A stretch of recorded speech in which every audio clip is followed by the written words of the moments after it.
In South Africa, violence has long been the tool of those who fear exposure. It is the language of silence, spoken in gunfire and written in blood on city streets. When bullets fly, it's not always random. Sometimes they are carefully ordered, commissioned to erase someone who dares to shine a light into the shadows. In April 2024, in the industrial city of Vereeniging, an ordinary morning became a scene of unthinkable horror. A young engineer, 30 years old, sat in his car outside the gates of his workplace. It was routine, unremarkable, until the sudden crack of gunfire split the air. 23 bullets ripped through him, tearing apart not just his body, but the fragile illusion that South Africa's corruption scandals are fought in the courtroom. No. Here, they're fought in ambushes, assassinations, and carefully executed hits. His name was Aman Swart. To most of the country, he was nobody, an engineer, a colleague, a father, a man waiting for the workday to begin. But his death was not a senseless crime of passion, nor the mistake of drunken rage. What happened to Swart was something far darker. His life was snuffed out at the intersection of money, politics, and organized crime, a killing that exposed the rot within the institutions meant to protect South Africans. At first, the whispers said his murder was a case of mistaken identity, a tragic accident. Wrong place, wrong time. But in South Africa, that phrase, mistaken identity, is often just a smokescreen, a way to buy silence, to cloud suspicion until the story fades from the headlines. Yet as weeks passed, the truth behind Swart's death began to seep out, and the truth was far uglier than anyone could have imagined. Because this was no random killing, it was a hit, a professional execution ordered in the dark corridors of corruption, and Swart's death would become the first thread pulled from a much larger tapestry, one woven from tender fraud at Transnet, police ministry racketeering, and a network of assassins operating with chilling precision. The story drags us into the underworld where whistleblowers are silenced before their voices reach the public, where state contracts are nothing more than vehicles to siphon millions into private pockets, and where law enforcement itself is compromised from within. To follow the paths of Swart's killers is to follow the money that bleeds from the veins of South Africa's parastatal straight into the coffers of criminal syndicates. And yet Aman Swart is not the first name in this deadly ledger. Before him, there was Babita Deokaran, gunned down outside of her home in 2021 for daring to expose corruption in Gauteng's health department. Before her, there were others, activists, civil servants, journalists, each silenced by the same ruthless logic. If you threaten the pipeline of stolen wealth, you must be removed. But Swart's death stands apart for one simple reason. It didn't end with a body in a morgue and a headline on page 3. His murder bled outward, linking to other killings, high-profile names like DJ Ventos and DJ Somebody. Murders that at first seemed like isolated underworld hits, but they were later revealed to share a frightening common thread. The same guns, the same networks, the same masterminds lurking in the background. And so, the murder of an engineer from Vereeniging has cast a blind spotlight on a corruption racket reaching into the highest offices of the South African Police Service, a spotlight so bright that even those in power have begun to squirm under its glare. This is not just the story of a man's death. It's the story of how South Africa's fight against corruption has mutated into a battlefield where whistleblowers are hunted, hitmen are hired, and justice is suffocated before it ever breathes. This is the story of Aman Swart.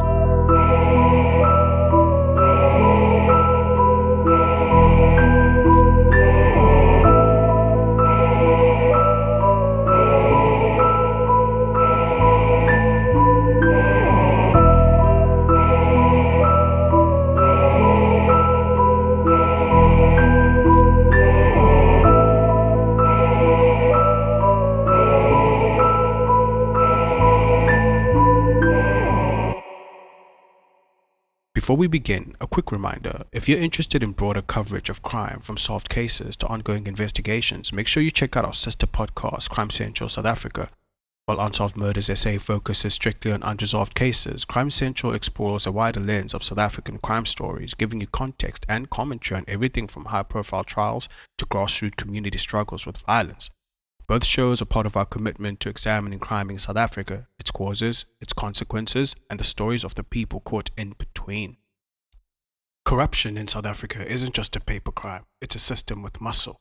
It reaches from boardrooms and bid committees into streets where intimidation, extortion, and murder enforce the rules of a parallel economy. The public sees the headlines, tenders rigged, billions misspent, commissions of inquiry. But behind the scenes, corruption is protected by a ready supply of private enforcers, men who make problems disappear. In that world, an invoice or a signed memo is only half the story. The other half is carried out with threats, petrol bombs, or bullets. A useful place to start is with what the country learned from the Zondo Commission into state capture. Across volumes that ran to thousands of pages, the Commission documented how corrupt networks penetrated key state institutions, state-owned enterprises, law enforcement, ministries, and then manipulated appointments, policies, and procurements to funnel public money to private interests. Transnet and Eskom featured heavily: locomotive contracts, logistics deals, consulting arrangements, all wrapped in patterns of inflated pricing and manipulated processes. The larger point was structural, not anecdotal. Corruption operated as a system, not a series of isolated scandals. When a system like that matures, it develops guards. In South Africa, one of those guards is targeted violence, assassinations that send a message to rivals, whistleblowers, or officials who won't play along. Independent tracking by the Global Initiative Against Transnational Organized Crime, or GTOC, recorded 131 targeted killings in 2023, only slightly down from 2022. The killings cluster into four big buckets: organized crime disputes, taxi industry conflicts, political killings, and a small remainder of personal murders dressed up with hired guns. That breakdown matters because it shows how procurement politics, transport rackets, and criminal markets overlap and share the same tools. Two of those reservoirs deserve special attention. First, the minibus taxi industry, which has a long, well-documented history of contract killings tied to route control and association power struggles. Second, KwaZulu-Natal's criminal ecosystems, which GTOC identifies as a persistent recruiting pool for hitmen. Networks forged in taxi wars or local gang conflicts become available for hire when politics or business needs quote-unquote security services. Disrupting targeted killings, GTOC argues, requires disrupting those recruitment pools, not just arresting the triggerman after the effect. A third arena, now unmistakable, is construction and infrastructure. Over the last decade, so-called quote-unquote business forums, often labeled as the construction mafia, have evolved from community-based demands for inclusion into well-organized extortion rackets. They invade sites, halt work, and demand a cut of project value or subcontract allocations. The result is a national drag on investment, blown budgets, and a pipeline of stalled public works. Government acknowledges the problem. In 2024, the new Public Works Minister, Dean McPherson, described construction mafias as a top investor risk, detailing how violence and political collusion stop projects in their tracks. Parallel analysis shows the same pattern in Gauteng and beyond. Construction, township enterprise, and even water services are targeted by structured extortion economies. Put these strands together and a picture emerges. Procurement corruption creates contested rents, future cash flows from inflated tenders and manipulated contracts. Criminal groups, or insiders who hire them, step in to defend those rents. On construction sites, that looks like armed quote-unquote business forums forcing their way into project budgets. In state-owned enterprises and departments, it looks like intimidation of officials, break-ins at offices, quote-unquote warnings left on windscreens, and, in a growing number of cases, hits on people seen as threats to the flow of money. GTOC's numbers make the scale clear. The Zondo record explains the incentives. Together, they show why corruption isn't just theft, it's governance by coercion. This is where law enforcement should counterbalance the system, but the reality is complicated. The very institutions mandated to investigate and prosecute, police, specialized units, sometimes municipal or provincial structures, have themselves been targets for capture, sabotage, or simply capacity depletion. The Zondo findings included evidence of interference in law enforcement appointments and priorities. Prosecutorial capacity has been rebuilt slowly, with a specialized investigating directorate set up to handle complex corruption cases. But every case that touches powerful interests runs into familiar obstacles: witness intimidation, leakages of sensitive information, case delays, and the sudden unavailability of key suspects. Each failure or stall feeds the perception on the street and in boardrooms that violence pays and accountability doesn't. The extortion economy now reaches far beyond building sites. Analysts describe four linked markets in Gauteng alone: construction, township enterprise, water, and transport, where criminal groups extract value by suppressing competition and threatening anyone who resists. Their quote-unquote state capture in miniature model relies on a few corrupt officials, a handful of violent enforcers, and a steady stream of cash skimmed from service delivery and procurement. It's not unusual to find the same names orbiting different schemes: a fixer tied to a tender board here, a gang boss leveraging muscle there, a counselor who looks the other way. The mechanics are mundane: letters, security contracts, change orders, but the enforcement is not. When the target is a whistleblower, the pattern becomes brutally simple. First come the threats, then the tailing, the surveillance, the break-ins. If the message doesn't land, the enforcers do. South Africa's recent history offers grim examples across sectors from health procurement to municipal finance to parastatals, where people who raise alarms were attacked or killed. In the language of criminal markets, this is a risk assessment spent on intimidation today to secure a much larger stream of illicit income tomorrow. GTOC's tally of political and organized crime assassinations shows that this quote-unquote risk assessment is no abstraction. It's a method used dozens of times every year. Zoom out, and the underworld isn't a separate city beneath our feet. It's a service industry plugged into corrupt opportunity. Need to swing a tender? There are fixers for that. Need to quiet a committee member, a journalist, or a rival bidder? There are specialists for that too.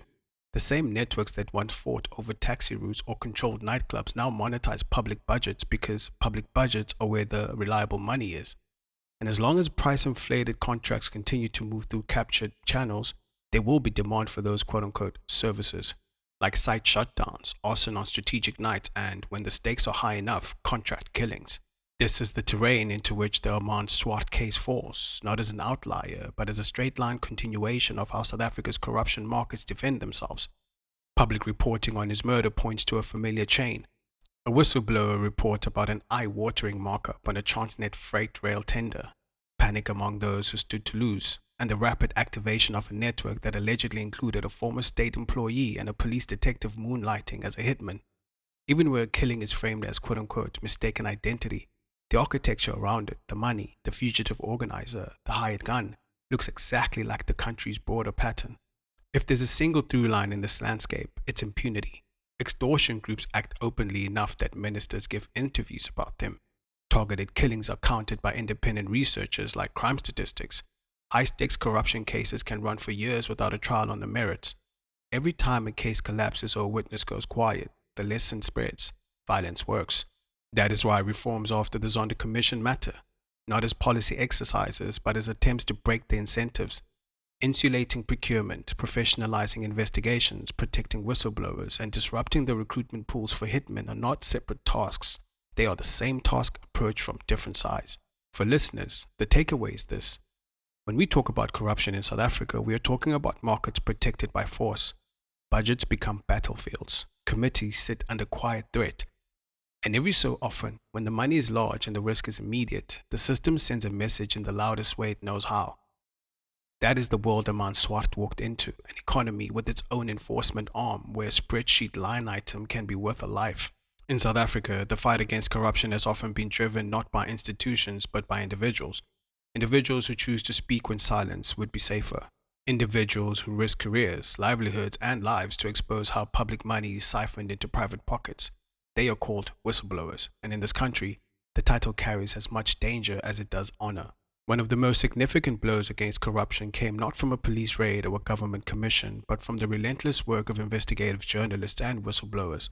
The non-profit newsroom, Amabungane, alongside allies like the Daily Maverick, was at the heart of exposing the scandal we now call state capture. Their reporting, powered by a cache of leaked emails and inside sources, revealed how the Gupta family had captured the highest offices of state. It showed how contracts at Transnet, Eskom, and other parastatals were bent to serve private interests with billions looted in plain sight. Those leaks, and the bravery of insiders who risked everything to share them, reshaped South Africa's politics. They triggered the Zondo Commission, toppled the president, and forced the country to stare at the full scale of institutionalized corruption. It was a turning point. For once, the system could not deny what ordinary people whispered about for years, that corruption was not a glitch, but the operating system itself. But whistleblowing here is really a story of triumph. It's more often a story of betrayal. No case illustrates this more starkly than that of Babita Deokaran. She was not an activist, not a politician, not a journalist. She was a civil servant, a financial officer at Gauteng's Department of Health. She did what many in her position might have felt was her duty. She raised questions about suspicious payments.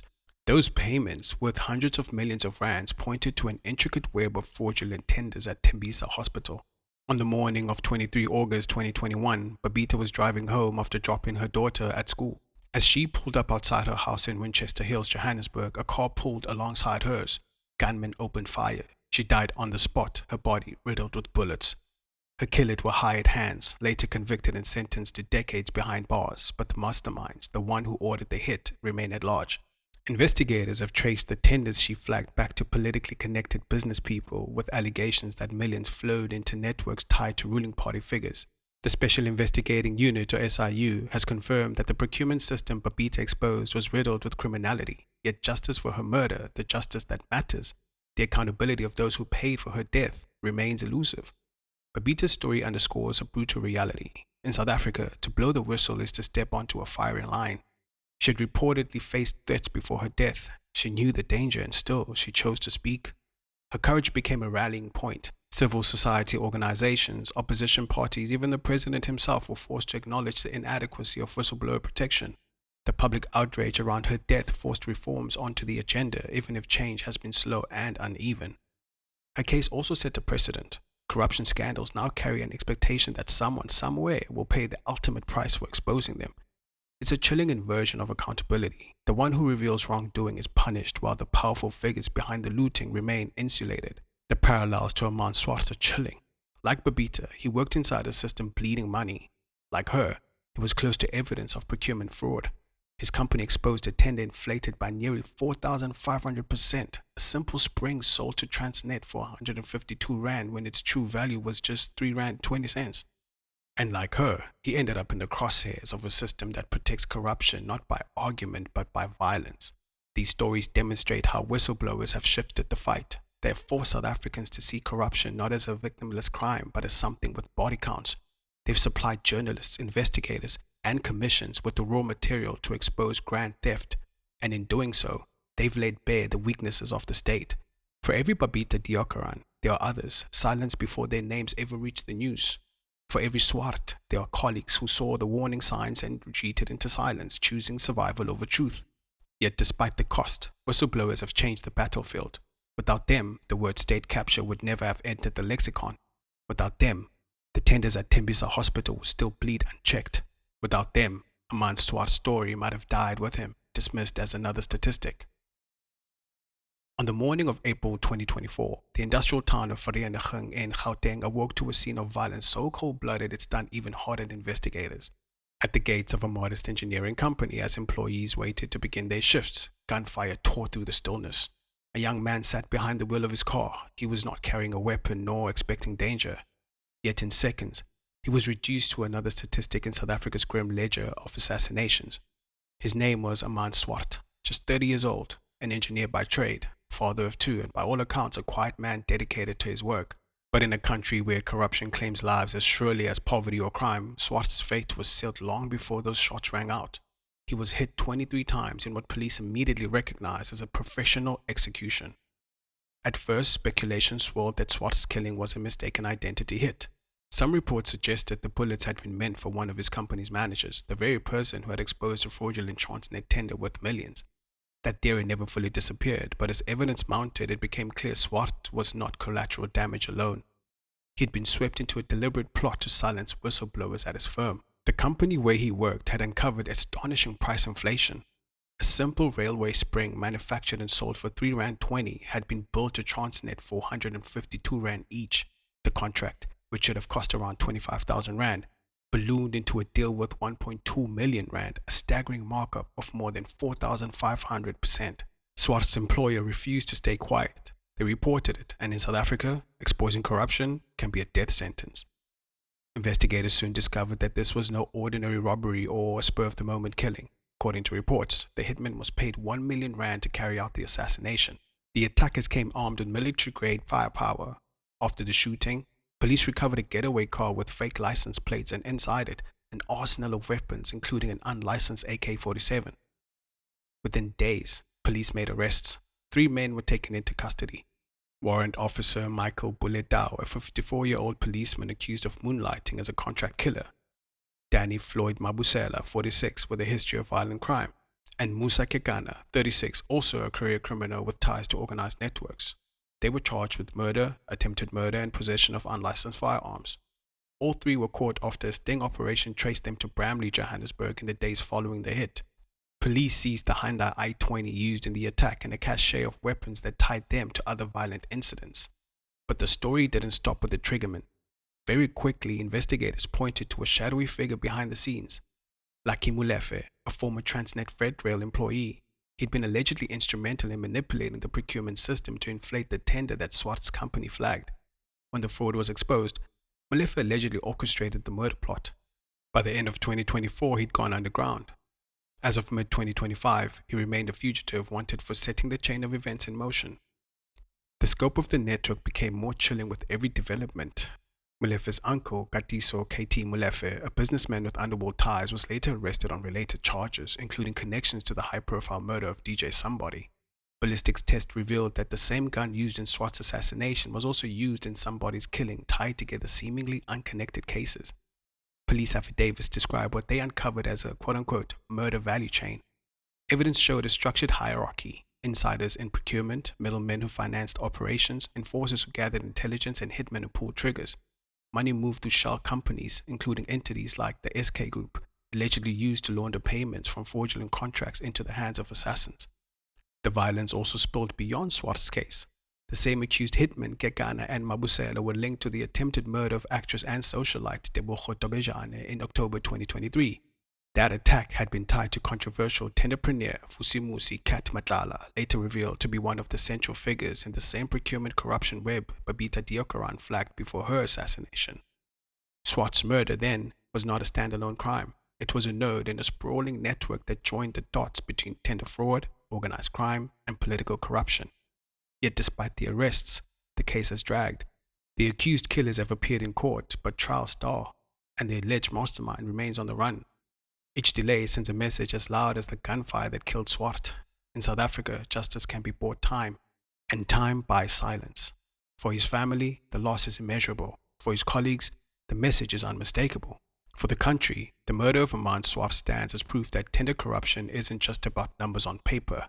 It's defended by guns, and its witnesses are erased with bullets. More than a year after the murder of Aman Swart, the case sits at a crossroads, neither resolved nor forgotten, but mired in the slow grind of South Africa's justice system. Inside SAPS, the scandal has deepened fissures. KwaZulu-Natal Police Commissioner Nhlanhla Mkhwanazi publicly accused the police minister Senzo Mchunu and top generals of obstructing investigations, even releasing alleged WhatsApp messages showing that politically connected businessmen had advance notice of sensitive documents and task team shutdowns. His claims have been met with denials, but the fallout is clear. The political killings task team, once central to tackling assassination cases, was abruptly disbanded at the end of 2024. The move crippled momentum at the very moment investigators were closing in on suspects tied to tender corruption. Meanwhile, the victims' families continue to wait. For Swart's loved ones, the delay prolongs their grief. As of now, the case against Tao, Kekana, and Mabusela continues through the courts. The state has opposed bail, citing the risk of intimidation and the organized nature of the crimes. But trials in South Africa can take years, especially when suspects have resources and connections. For now, Aman Swart's name is one more added to the roll of South Africans who paid the ultimate price for standing too close to the truth. His murder remains unsolved where it matters most, in identifying and convicting those who ordered it. And until that changes, his story will remain both a warning and a question. How many more must die before the system admits that corruption here is not just about money, but about life and death? The story of Aman Swart is not just about a man murdered outside his workplace. It's about a system where truth-tellers are hunted and where the price of honesty is too often paid in blood. Until those who order their heads face the same fate as those who carry them out, the cycle will continue. And so we end where we began, with the sound of gunfire on an ordinary morning. A young man waiting at a gate, and a country forced once again to confront the darkness that grows when corruption is allowed to rule by fear. Thank you for tuning in to Unsolved Murders South Africa. For more coverage of crime stories across the country, don't forget to listen to our sister podcast, Crime Central South Africa. I'm Andile Sitecha, and this is Unsolved Murders SA. Stay safe and join us next time as we continue to unravel the mysteries that haunt South Africa.